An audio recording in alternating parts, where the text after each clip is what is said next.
We got a whole bunch of stuff lined up to talk to you today about. So we're going to get things started with this.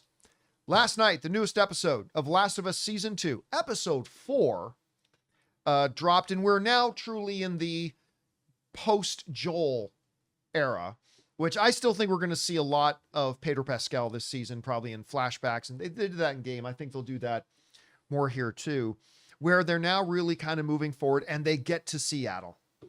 Now, we're not going to go into full spoilery detail here, but I will warn you, like we might say some things here that might give a few things away in the episode, so just be warned. We are going to talk about last night's stuff. Tell you what, I'm not going to say it was my favorite episode of the season, because the raid on Jackson is still probably it. That's still probably the best episode of the season so far. But I think this is my second favorite episode. There's a sequence in it where they showed glimpses of it in one of the trailers where there's a chase going on in a subway station.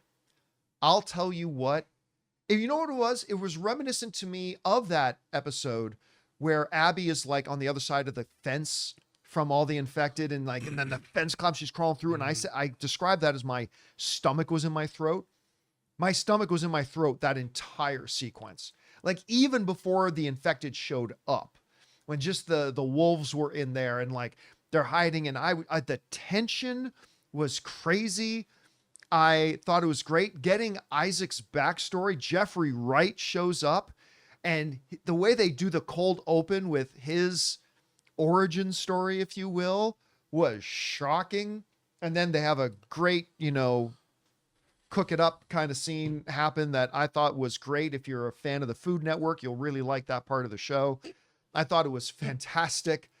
Yeah, man, it was sharp stuff. Again, I'm not going to say it was as good as the destruction of Jackson, the attack on Jackson episode, but I thought it was really great.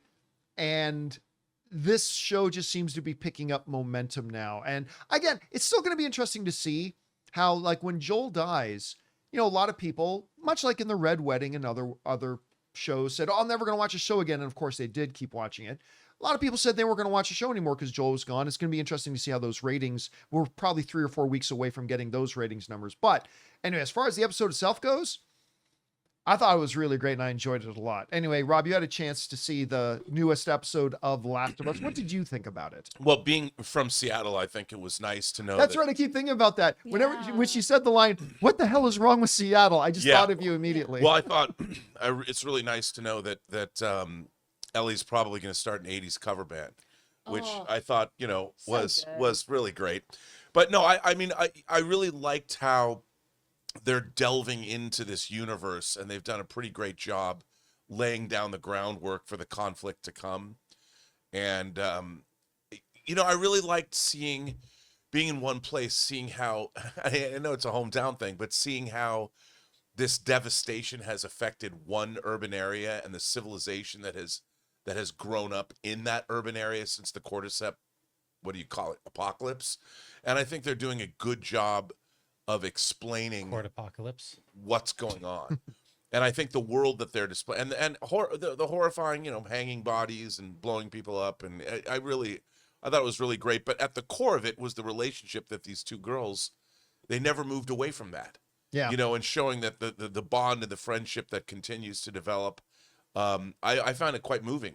And, I'll never listen to Aha again in the same way. Oh, and yeah, I have lots of Aha albums. Yeah, not that was just directed right from the game. just Scoundrel Days or the first album. And there's actually an acoustic version that Aha does that I love of that song. It's great. It's the live version. That was a live one too. And can I throw in here, like, Isabella Marcet is kind of slowly taking over the industry right now. She's like the kind of the hot it girl at the moment. But I gotta say that she has no lines of dialogue in that scene until it gets to the very end. Oh, and her performance of just sitting there and reacting to the song, incredible. I was moved. Like, this girl's something special. Like, she's going to be really, really special in the after show. She talked about that and how she was saying, like, we shot that all day, and every time they changed the camera, and she said, I was being serenaded all day. Yeah. And I love that. I mean, and you could see that in her performance. You're right. She's amazing. Anyway, Chris, you had a chance to see the episode last night. What did you think about it? Oh yeah, there's so many great moments of showing, not telling, and Isabella yeah. does such a great job of all of that, of just seeing exactly how much she loves this person. And the writers also, you got to commend them of, hey, in essentially 4 hours, 4 episodes, we've gotten you to understand why this person deeply cares about an incredibly flawed human being who, for the most part, for 4 episodes, we've seen the worst side of. Yeah. And they've done an excellent job of that. This has been such a beautiful, beautiful 4 episodes, despite all the carnage and everything. I kept thinking about you with Seattle, too. I know. I was worried about you the whole time. I'm like, he's going to have such a bad time watching this. But then, like, the cast they've assembled, we were talking before the show started, Josh Peck just showing up Yeah. threw me off, where I was like, what? I'm not calling you a liar, but you ain't a truther. All right. Hi, buddy. What are you doing here? And then Jeffrey Wright, of course, always delivers. And getting that origin story in there, having Alana Ubach in this is so incredible, too. What an incredible actress. I just think this is wonderful, can't miss television that you expect from HBO. And it's bananas to me how good this season has been because of how great season 1 was, too. Yeah. I honestly was kind of expecting a little bit of a drop off here, and I am just so enthralled by what they've been doing. You know, there's a part in it. I'm going to give away a little part, but I have to because it's just it was so powerful to me. Isaac is interrogating. What's the name of the cult? Not the Seraphists, or what were The they? wolves? No, Oh, wait, no, the other ones? Yeah, But it is. It's like it is like the. yeah. Forget. I know I'm mispronouncing it, but I'm just going to go with the word Seraphis for whatever. They call them the Scars. but Seraphites. Seraphites, right? Seraphites, yeah. Where Isaac's interrogating a Seraphite, and like he says, the Seraphite says to Isaac, "You will lose."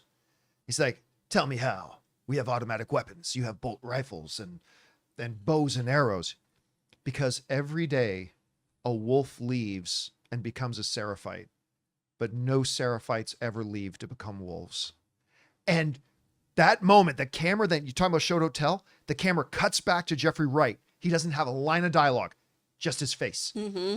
And his face says everything. His face says, "You're right." Yeah. And the frustration and it does nothing left but just take it out on the guy.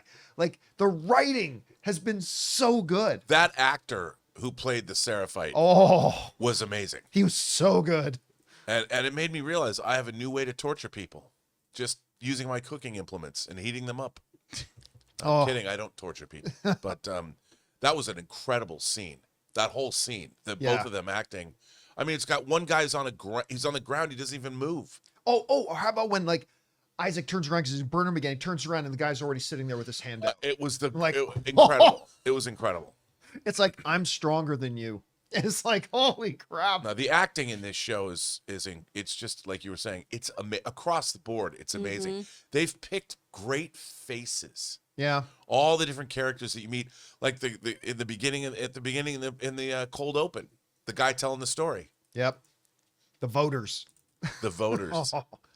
Guys, we want to take a second to thank a sponsor of today's video, Hungryroot. Okay, so I'm sure you guys can all relate to this. Spring hits and suddenly life goes from like 0 to 100. Busy season is officially in full swing over here. And honestly, who's got time to go grocery shopping? That's where Hungryroot comes in. See, because Hungryroot is like having your own personal shopper. I told them my goals and they started curating groceries for me that actually fit my life. Be it smoothies, snacks, salad kits, even ready to eat meals. All clean ingredients, no artificial junk. This week, I got the grilled turkey tenderloin with pesto grilled veggies, and it was amazing. And I got my usual protein-packed snacks. It's like they're learning my taste better than I even know myself. And the best part is, I don't have to waste time driving to the grocery store and wandering the aisles. That's time I can spend doing literally absolutely anything else. Guys, I love Hungryroot. Take advantage of this exclusive offer. For a limited time, get 40% off your first box, plus get a free item in every box for life. Go to hungryroot.com/Campea and use the code Campea. That's hungryroot.com/Campea, code Campea, to get 40% off your first box and a free item of your choice for life. hungryroot.com/Campea, code Campea. Anyway, guys, question is for you. What did you think about last night's episode of The Last of Us? I really loved it. I don't think it was the best of the season so far, but I had a really good time with it. Looking forward to next week. Whatever you guys think, jump down to the comment section below and let us know your thoughts. thoughts. Hey guys, thanks so much for watching this video. Make sure you like the video, leave a comment, and subscribe to our channel. And don't forget, we have a daily podcast called the John Campea Show podcast, available on Apple Podcasts, Spotify, or your favorite podcasting app of choice. Go and subscribe to it today so it'll be there when you need it.